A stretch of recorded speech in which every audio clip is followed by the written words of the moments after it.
Hello, and welcome to Stories from India, a podcast where we talk about myths, legends, and folk tales from India. I am your host, Narad Muni, and am a mythological character myself. I have the gift of eternal life and knowledge of the past, the present, and the future.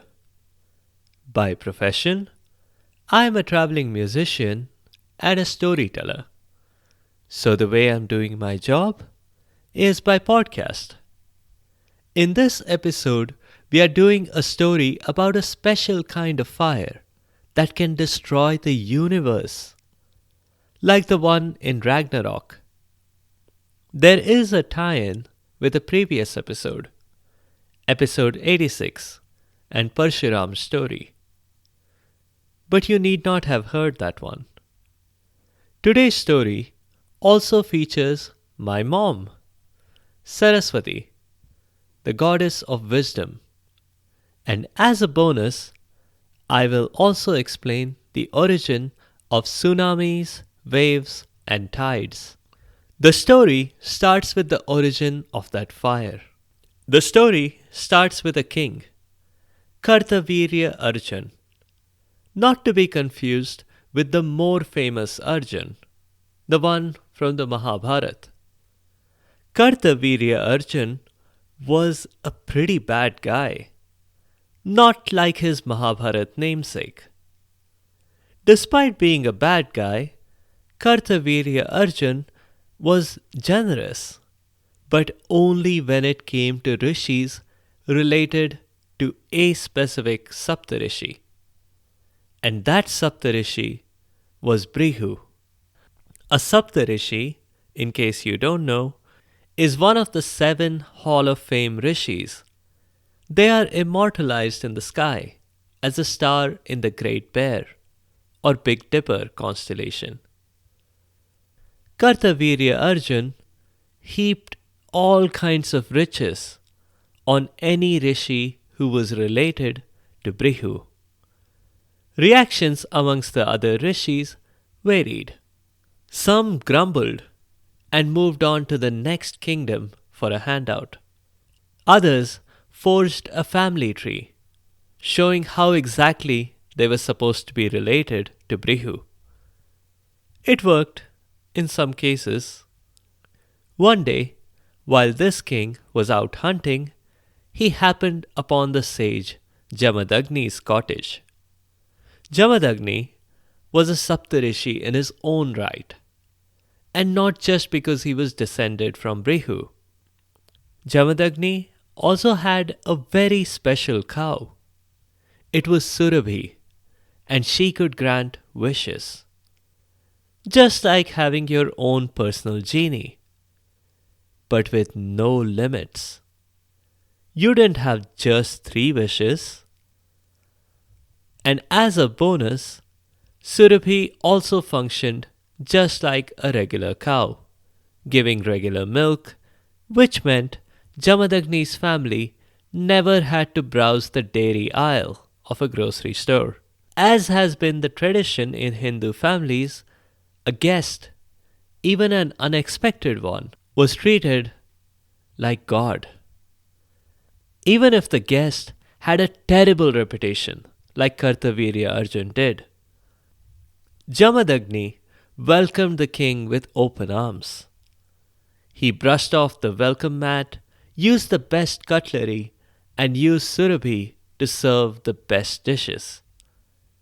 Unfortunately, Kartavirya Arjun had not learned a couple of things. One, he had certainly not learned etiquette as a guest, when the host extends all courtesy. Second, he had not learned from episode 15 of this show, Rishi versus Rishi, Uncivil War. That meant he had not learned from Vishwamitra's experience when Vishwamitra had tried to steal a wish-fulfilling cow from a Saptarishi. Or maybe he had learned the episode, but he had just learned the wrong lesson from it. Maybe Kartavirya Arjun thought that if he tried to steal the wish-fulfilling cow too, he might become a Brahma Rishi, like Vishwamitra himself. Either way, stealing the cow is exactly what Kartavirya Arjun tried. Jamadagni resisted and paid the price for it. Kartavirya means someone who has the ability to destroy. The evil king lived up to his name by destroying Jamadagni. Kartavirya was puzzled because when Vishwamitra had tried to steal Vashishta's wish-fulfilling cow, Vashisht had resisted. But here, Jamadagni seemed to be a pushover. Sounds like Kartavirya Arjun would not get to be a Brahma Rishi himself. Oh well, he thought, at least I got to keep Surabhi.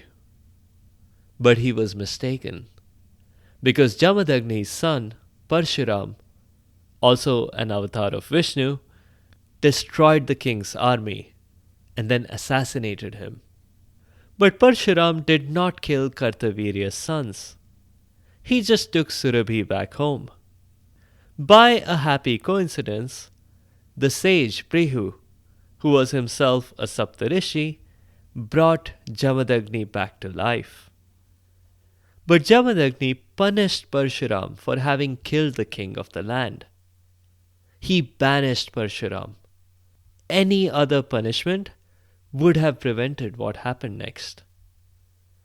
Kartavirya's sons would have attempted revenge straight away, but they had something bigger on their minds. Finally, looking over their father's accounting skills, they realized they were bankrupt. Yup, they were going to pay the price for Kartavirya Arjun's generosity. They explored many options, including trying to see if they could take out a second mortgage on the palace. But the bank refused, just as they said they had refused the king several times that he had already asked.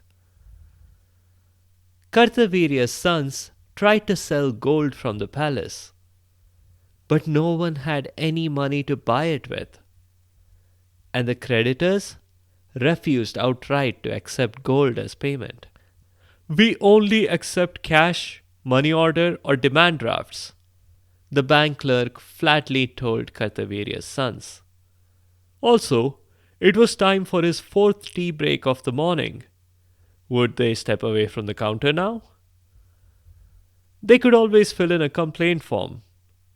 Expect a response in 24 to 48 months, he added. Kartavirya's sons decided maybe it was time to cash in a favor from Brigu's Rishi relatives. The king had been nice to them. Maybe they would be nice back. Kartavirya's sons didn't want the money back permanently. Those rishis could surely provide a kind of loan. Name your interest rates, they told the rishis. But every rishi that they talked to told them the same thing. They could not ask for a gift once it was given. Having heard this from dozens of rishis and angry at this kind of a response, Kartavirya's sons decided to force the money from them. But not a single rishi revealed the location of all the gold they had amassed. And so, in a fit of rage, Kartavirya's sons killed every one of those rishis. Parshuram was not on the scene to help either. And this time, Brigu was unable to interfere. Kartavirya's sons sought out every person related to Brigu and mercilessly had them killed. They did not even spare the children. Though they could hardly have expected the children, especially the infants, to divulge the location of the gold. The one exception they made was for the women. It's a sign of the patriarchal times they lived in that they did not consider a woman capable of revenge. One of the women they spared decided to take some action to protect her unborn child. This woman was capable of moving her baby from her womb to her thigh. I guess miracle working ran in the family. I mean, Brighu and Jamadagni could bring back people from the dead. And this unnamed yet superwoman could manage a pregnancy in an unusual part of the body. She managed to give birth to the baby, whom she named Aurav. But Aurav's existence could not be kept hidden for long. In the palace office, a royal clerk ran excitedly to report to his superiors that he had spotted a credit card purchase to a relative of Brigu's. That was not the interesting bit. What was interesting was that the purchase was for diapers. That meant, conclusively, that a baby must have been born in the family. Kartavirya's sons all rushed to Aurav's home when they got the news. They rushed in with swords drawn and snatched up the baby. They took the baby boy outside, which turned out to be fortunate. You'll see why. All of Kartavirya's sons were cheering for the speedy capture. Aurav's mother looked on in despair as all of her efforts and pain in carrying the baby in her thigh had come to nothing. Or so it seemed. Kartavirya's oldest son held up the baby in one hand and his sword in the other when another miracle happened. Aurav emitted a powerful flash of light. It was so bright that it instantly blinded every one of Kartavirya's sons. Aurav managed to escape all of the blind and wild jabs from the swords. But the belligerents did not come out of it very well. Let's just say that the royal doctors were busy for weeks. Aurav escaped the scene and grew up in relative anonymity. From the moment he could talk, all he had in mind was revenge. In this, he was unlike Kartavirya's sons. His means of revenge was a little different too. What he sought was not just targeted revenge, but the destruction of the entire universe. It's not that he wasn't capable of the precision necessary for targeted revenge. As a baby, he had neatly picked out every one of Kartavirya's sons to blind. In a big crowd, no less. Aurav knew exactly how he could destroy the universe.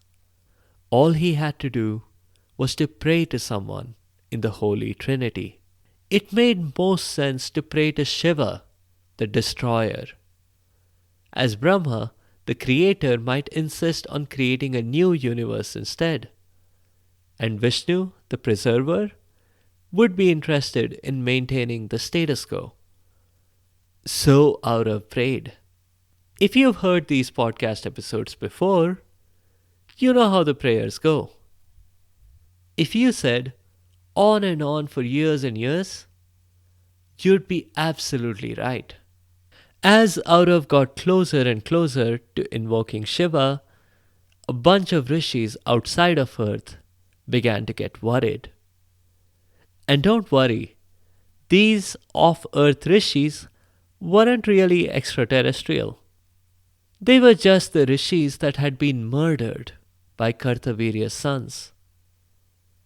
These rishis were now in heaven or Swarg, and they were looking down with worry. They needed to intervene before Aurav got the power to destroy the universe.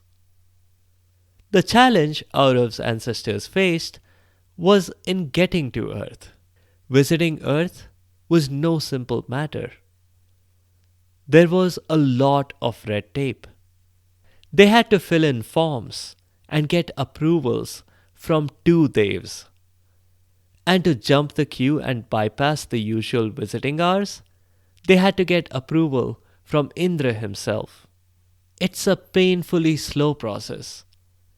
No wonder that we hardly ever get visitations from those who have passed on. If you were an Apsara or a Dev, though, it was incredibly easy. We have seen this before in episode 25, for example, with Hanuman's mom, and in episode 37. So, anyway, these rishis managed somehow. It had taken time to explain to the two backbencher devs that heaven was also a part of the universe that Aurav intended to destroy. But the rishis managed to convince the devs in the end. And once they did, they didn't even stop to rest on the way. They saw that Aurav was talking to someone. They thought maybe it was a break between prayers. Maybe it was the Grubhub delivery guy. This stranger seemed to have handed Aurav something. It looked like a lamp of some kind.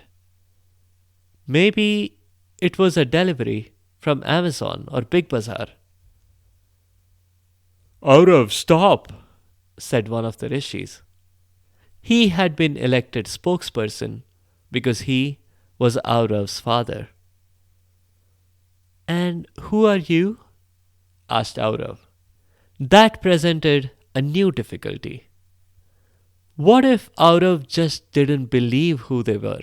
So the rishis ran through all of their introductions, describing how they were related to him. So you're alive? Why am I avenging your deaths then? Asked Aurav. No, we aren't really alive, replied his father. We are on temporary leave from Swarg or heaven. He also showed Aurav their day passes from Swarg, complete with Indra's seal and their passports. I believe you, said Aurav, but not because of the passports. Those you could have just printed on Shutterfly or Vistaprint or something. I believe you because I learned all your names from my mother. She told me your stories. Aurav's father sighed in relief. We have lost a lot of time. I wish I could have taught you how to play cricket. I wish we could have had long, cozy chats over tea. But see, we are here to implore you not to destroy the universe. Aurav didn't say anything. His father continued. Things are not the way you thought they were. We didn't want a long life. We had incredibly long lives on Earth, and we were, frankly speaking, a little bored. Bored? Exclaimed Aurav. Precisely, said his dad. What was there for us to do but the same thing? Go to the king, get some stuff, come back, hide it, eat, sleep, drink, pray, read, write. Drink? Exclaimed Aurav, surprised again. Just water, believe me. Tea sometimes, but that's about it. Did you also say you hid the stuff you got from the king? Aurav asked. Why did you do that? You know, if Kartavirya's sons had found the stash, none of this would have happened. But that's just it, said his father. It was part of our brilliant plan. We engineered all this. We didn't want Kartavirya's sons to find the gold. That was bound to make them frustrated and angry. Then they would hasten our journey to heaven. But that's bad, Aurav said. If you engineered your own demise, you deserve to be in hell and not in heaven. You'd think so, right? Replied his dad. But no, it's a technicality. We researched it well. Kartavirya's sons are the ones who were responsible for taking our lives. So they are the ones who'll go to hell, while we had our tickets booked to heaven, and there was no chance of a change in the itinerary. I see. That's rather irregular, Aurav said. But it makes sense, to me at least. I've now decided that I don't want to destroy the universe after all. Here, can you take this back, please?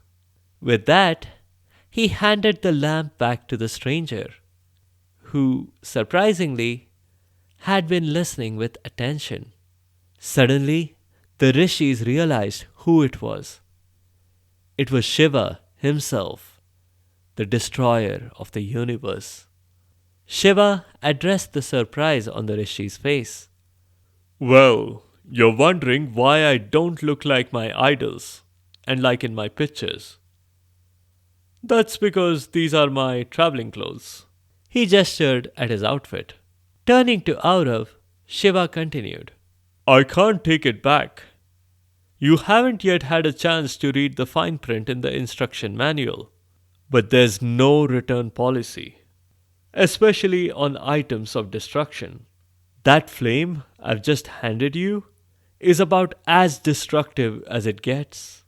Can you use your powers of destruction to, destroy the flame? Aurav asked. It worked for Thanos in Avengers Endgame when he used the Infinity Stones to destroy the stones. Sorry, no, said Shiva. You've been watching too many Hollywood movies. That's not how powers of destruction work. Trust me, I'm the expert here. Then what is to be done? Asked Aurav. I wish I could help you, but I can't. But I know someone who can. She's so incredibly wise, I'm sure she can figure out a safe spot for this flame. He was talking about Saraswati. Saraswati is the goddess of wisdom and learning and also music.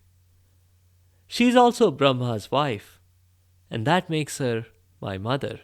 But let me just clarify here that though Brahma managed to create me all by himself with no help from Saraswati, I do look on Saraswati as a kind of a mother figure. I have access to unlimited knowledge, but what to do with it requires a bit of wisdom.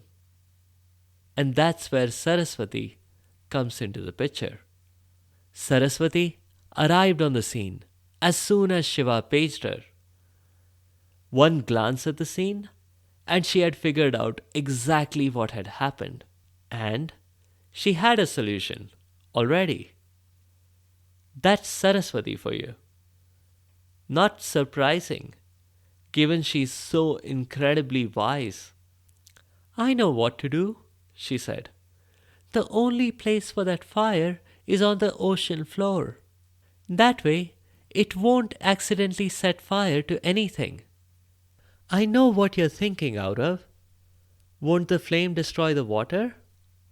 The answer is not yet. It needs a bit of kindling, and we are going to deprive it of that. It's a more or less stable equilibrium, as some things can still fall into the flame, but those will result in minor earthquakes, tsunamis, and underwater volcanic eruptions. Also, you'll start seeing waves in the ocean and tides, but that's a good thing, she added quickly. Beach visitation rates will go much higher, and it will mean the invention of surfing. Aurav and the rishis didn't really understand most of what she said, but they did understand enough to ask the important question. How could the flame be taken to the ocean floor? And would the flame go out? Aurav's father and the other rishis said that they needed to go back quickly. Their day pass from heaven was a time-limited one. If they were late, they might not be allowed back. Shiva said that he must be off as well. I have other ways I must work on to destroy the universe, he said. Aurav said that all those years of praying had left his back stiff. He really couldn't make it very far. And besides, it was dangerous. What if he tripped? It'll be the end of the universe, Shiva said.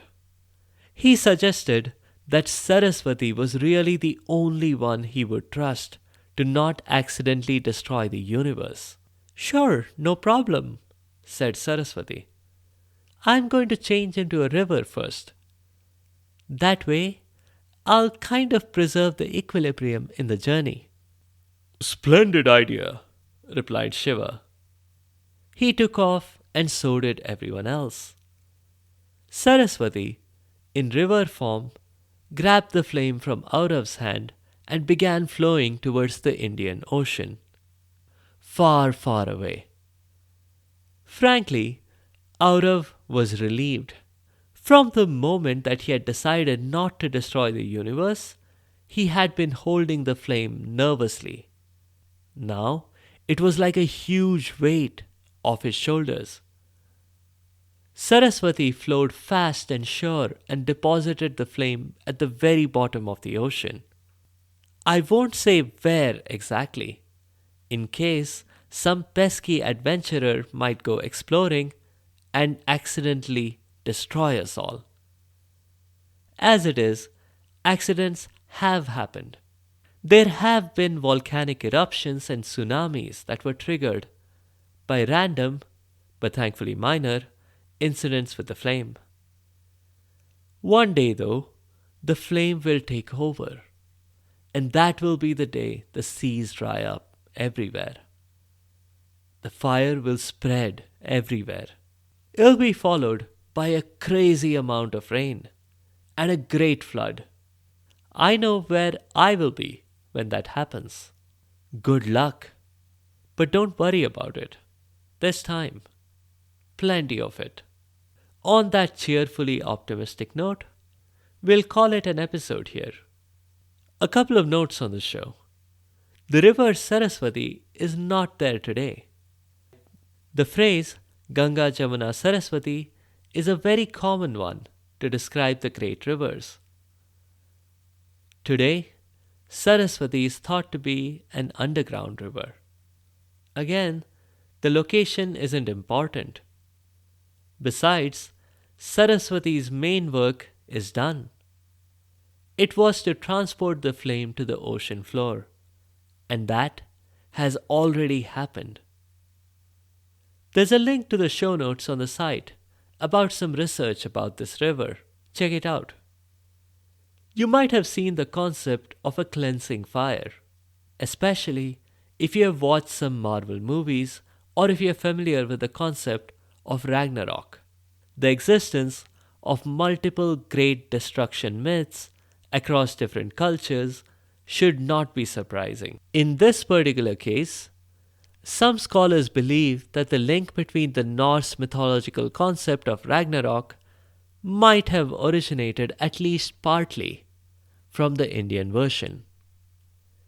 Check episode 86, Parshuram, for more on Parshuram and Jamadagni's story. That's all for now. In the next episode, we'll do a folktale again. This one is from the southern Indian state of Tamil Nadu. It features a man who gets really lucky 3 times in a row. And with that, he manages to hoodwink a princess, 2 kings, and their entire kingdoms. But first, he gets a little help from the very person who tried to poison his wife. If you have comments or suggestions, or if there are particular stories that you would like to hear, please do let me know by leaving a comment or a review on the site sfipodcast.com or tweet at sfipodcast. You can also find me on Instagram and Facebook. Be sure to subscribe to the show to get notified automatically of new episodes. A big thank you to each and every one of you for your continued support and your feedback. The music is from purpleplanet.com. That's purple-planet.com. I'll see you next time.